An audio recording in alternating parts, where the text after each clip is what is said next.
Akcija Heroji furajo v pižamah vsako leto odpira pomembno temo. Vožnjo pod vplivom alkohola ali drog. Vsako leto tudi s pomočjo znanih obrazov, saj dobri zgledi vlečejo. Letos sta to zvezdnika naših serij Nemirna kri in Skrito v raju. Jaz ne žuram kaj dost, tako da sem večkrat heroj. Ne glih v pižami, ampak pridem tudi sretno če me kdo pokliče. Ja. Se oblečeš tudi. Se oblečem, ja. Jaz isto, tako da, ja, podoben.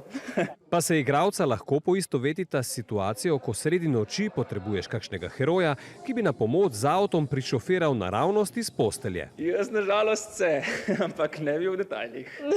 Ne, jaz pa res ne, jaz sem zelo odgovorna. Ponavadi sem jaz tisti dezigniran voznik oziroma hodim po ljudi. Oba zvezdnika veselijo trendi pri mladih voznikih, ki v Sloveniji dosegajo opazen napredek. Pri nas namreč v zadnjih 10 letih beležimo pol manj nesreč pod vplivom alkohola prav v tej ciljni skupini.